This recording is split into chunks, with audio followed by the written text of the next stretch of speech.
कभी कभी रोजमर्रा की जिंदगी में कुछ ऐसी बातें होती हैं जिन पर हम ज्यादा ध्यान नहीं देते। जैसे मान लीजिए ऑफिस में कोई सहकर्मी अचानक आकर आपके काम की तारीफ कर दे या कोई दोस्त बेवजह आपकी मदद करने की पेशकश करे। हाँ, होता है।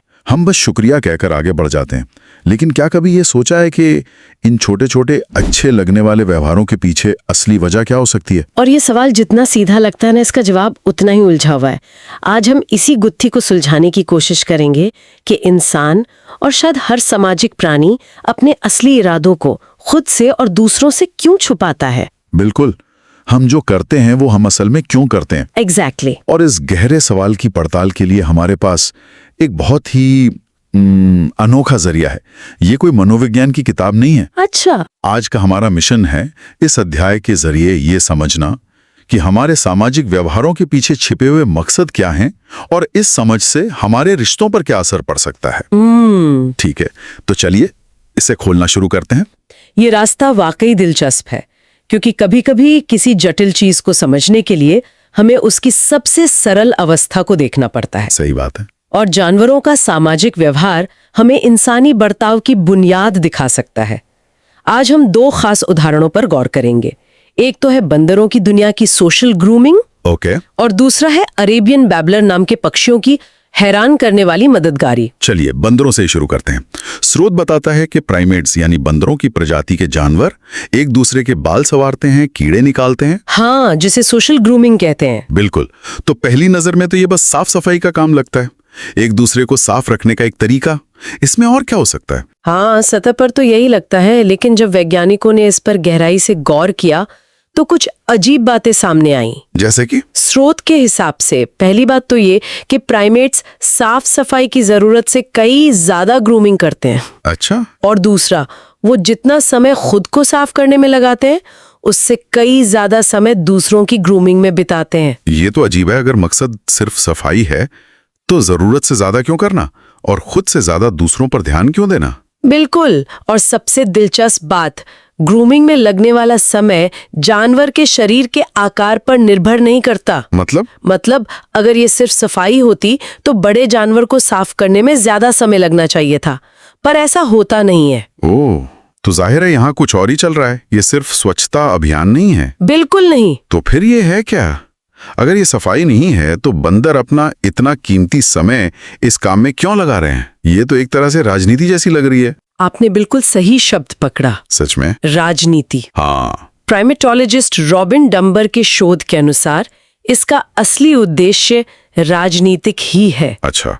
ये ग्रूमिंग एक तरह से एक सोशल करेंसी है। सामाजिक मुद्रा? बिल्कुल।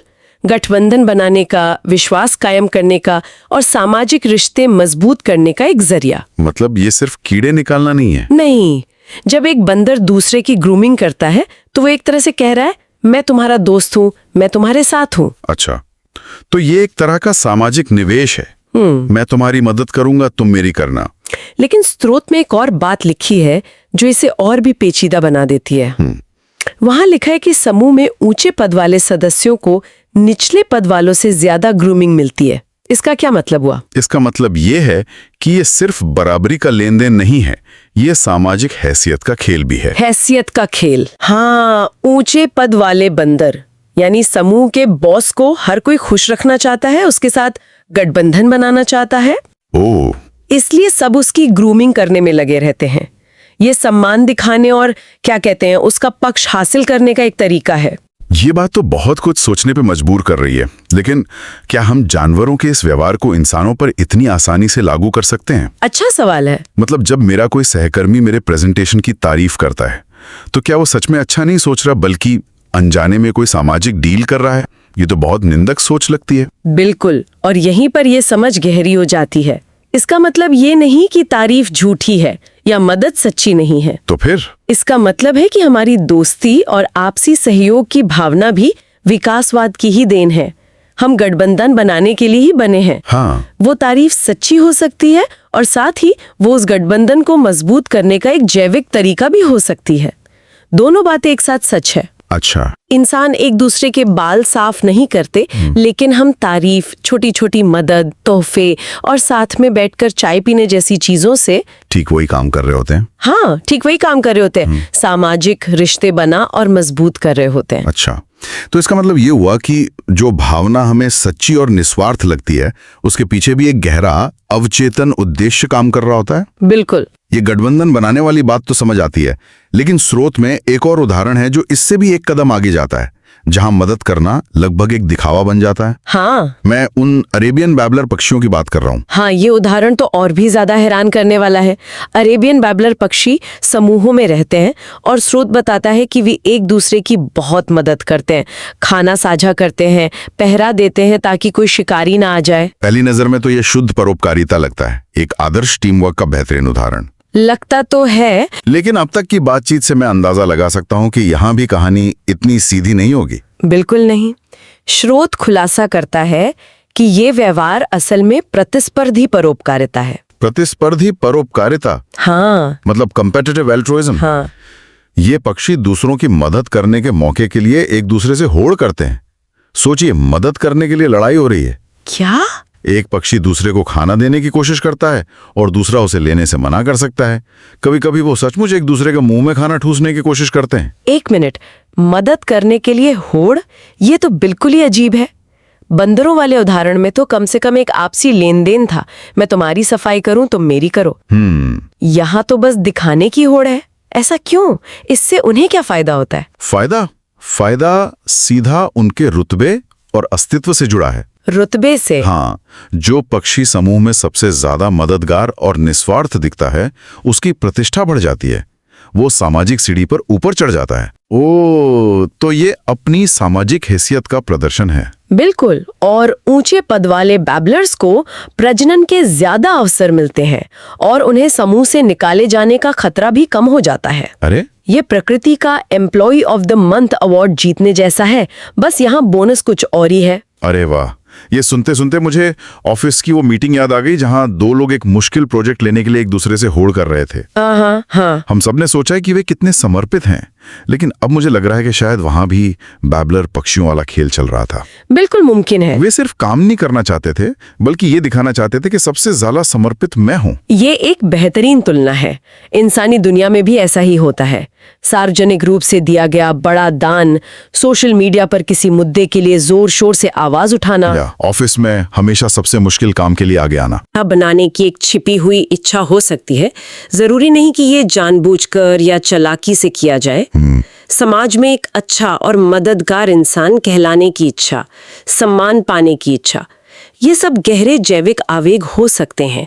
हम मदद करते हैं और बदले में हमें सामाजिक स्वीकृति और प्रतिष्ठा मिलती है, जो हमारे लिए फायदेमंद है। लेकिन यहाँ एक सवाल उठता है, क्या हम जानवरों के व्यवहार और इंसानों के व्यवहार में सीधी रेखा खींच सकते हैं? जरूरी सवाल है। हमारे पास चेतना है, संस्कृति है, नैतिकता की समझ है। बंदर या पक्षी शायद ये सब सोच समझकर नहीं कर रहे होंगे, ये तो उनकी प्रवृत्ति होगी।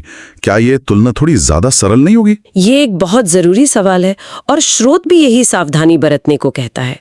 हमें सीधी तुलना नहीं करनी चाहिए। तो फिर ऐसा नहीं है कि बंदर बैठकर सोच रहा है चलो आज बॉस के साथ गठबंधन मजबूत करता हूँ, या बैबलर सोच रहा है आज अपनी सोशल प्रोफाइल थोड़ी बेहतर बनाता हूँ। हाँ, ये तो नहीं सोच रहे होंगे। नहीं, ये सब लाखों सालों के विकास का नतीजा है। ऐसे व्यवहार इसलिए पनपे क्योंकि वे समूह और व्यक्ति दोनों के अस्तित्व के लिए फायदेमंद साबित हुए। तो फिर इन जानवरों के व्यवहार से हम इंसानों के लिए क्या सीख सकते हैं? यहाँ जो आकर्षक बात है वो ये है कि इन व्यवहारों की जड़ें हमारे अंदर भी मौजूद हैं। फर्क सिर्फ इतना है कि इंसान इन छिपे हुए इरादों को रणनीतिक रूप से और ज्यादा जटिल तरीकों से इस्तेमाल करता है। अच्छा, हम भविष्य की योजना बना सकते हैं। हम सोच सकते हैं कि हमारी किस हरकत का हमारी प्रतिष्ठा पर क्या असर पड़ेगा, कौन हमारे बारे में क्या सोचेगा।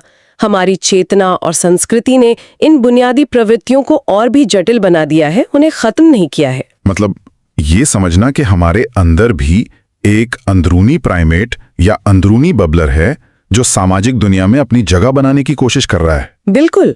और स्रोत का मुख्य बिंदु यही है, अपने और दूसरों के इन छिपे हुए उद्देश्यों को समझना हमारे सामाजिक संबंधों को पूरी तरह बदल सकता है। कैसे? इसका मतलब ये नहीं है कि हम हर किसी पर शक करने लगें या निंदक बन जाएं। इसका मतलब है रिश्तों की उन परतों को देखना जो कहीं नहीं जाती। जब हम समझते हैं कि कोई हमारी मदद क्यों कर रहा है, सिर्फ दोस्ती के लिए नहीं बल्कि शायद अनजाने में उस रिश्ते को मजबूत करने के लिए भी, तो हम उस रिश्ते को ज्यादा गहराई से समझ पाते हैं। तो ये रिश्तों की ऊपरी सतह से हटकर उनकी गहरी संरचना को देखने जैसा है। बिल्कुल। ये जानना कि तारीफ सिर्फ तारीफ नहीं बल्कि एक सामाजिक निवेश भी हो सकती है, हमें उस बातचीत को बेहतर ढंग से समझने में मदद करता है। हाँ, ये एक तरह से ज्यादा ईमानदार नजरिया है, भले ये थोड़ा असहज करने वाला लगे। हाँ, शुरुआत में ये थोड़ा असहज लग सकता है, लेकिन लंबे समय में ये ज्यादा प्रामाणिक और गहरे संबंधों को जन्म दे सकता है, क्योंकि तब आप सिर्फ शब्दों पर नहीं बल्कि उसके पीछे की पूरी सामाजिक गतिशीलता पर ध्यान दे रहे होते हैं। तो आज की इस पूरी बातचीत को अगर समेटना हो तो हमने दो बहुत ही दिलचस्प उदाहरण देखे। हमने देखा कि कैसे प्राइमेट्स की ग्रूमिंग साफ सफाई से कहीं ज्यादा राजनीति के बारे में है। ये गठबंधन बनाने और सामाजिक रुतबा हासिल करने का एक खेल है। और हमने ये भी देखा कि कैसे अरेबियन बैबलर पक्षियों की तथाकथित निस्वार्थता असल में अपनी प्रतिष्ठा बढ़ाने और सामाजिक सीढ़ी पर ऊपर चढ़ने की एक होड़ है। दोनों ही मामलों में जो सतह पर दिख रहा है वो पूरी कहानी नहीं है। बिल्कुल नहीं। बिल्कुल। तो इस पूरी चर्चा से ऐसी कौन सी मुख्य बातें हैं जो हमारे श्रोता अपने साथ ले जा सकते हैं अपनी रोजमर्रा की जिंदगी में लागू करने के लिए? मेरे ख्याल से दो मुख्य बातें हैं। पहली, अपने इरादों को लेकर थोड़ी और उत्सुकता दिखाएं। उत्सुकता? हाँ, अगली बार जब आप किसी के लिए कुछ अच्छा करें, चाहे वो एक तारीफ हो, कोई छोटी सी मदद हो या सोशल मीडिया पर किसी का समर्थन करना हो, तो एक पल रुककर खुद से पूछें, मुझे ये करने के लिए किस चीज ने प्रेरित किया? वो जो अच्छा महसूस हो रहा है, क्या वो सिर्फ दयालुता है या उसमें सामाजिक जुड़ाव की जरूरत या अपनी पहचान को मजबूत करने की इच्छा भी शामिल है?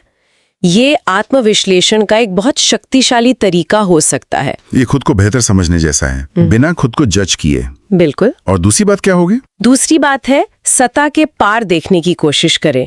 दूसरों के व्यवहार को देखते समय केवल जो दिख रहा है उस पर न जाएं, उसके पीछे के सामाजिक कारणों को समझने की कोशिश करें। अच्छा। याद रखें, इसका मकसद दूसरों को आंकना या उनकी नीयत पर शक करना नहीं है।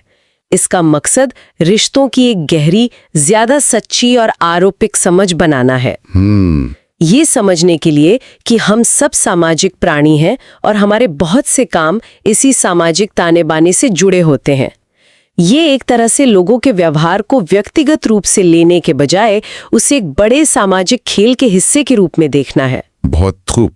ये नजरिया हमारे रोजमर्रा के आपसी व्यवहार को देखने का तरीका ही बदल सकता है और शायद हमें थोड़ा और समझदार भी बना सकता है। उम्मीद तो यही है। और आज की चर्चा को समाप्त करने से पहले मैं श्रोताओं के सोचने के लिए एक अंतिम विचार छोड़ना चाहता हूँ। जरूर। स्रोत हमें अपने छिपे हुए इरादों के बारे में सोचने पर मजबूर करता है, लेकिन इस पर खुद विचार करने के लिए एक सवाल है। अगर हम अपने छिपे हुए, अक्सर स्वार्थी इरादों के बारे में पूरी तरह से जागरूक हो जाएं, तो क्या हम तब भी वास्तव में निस्वार्थ भाव से काम कर सकते हैं? या ये जागरूकता ही हमारे उस काम की प्रकृति को हमेशा के लिए बदल देगी?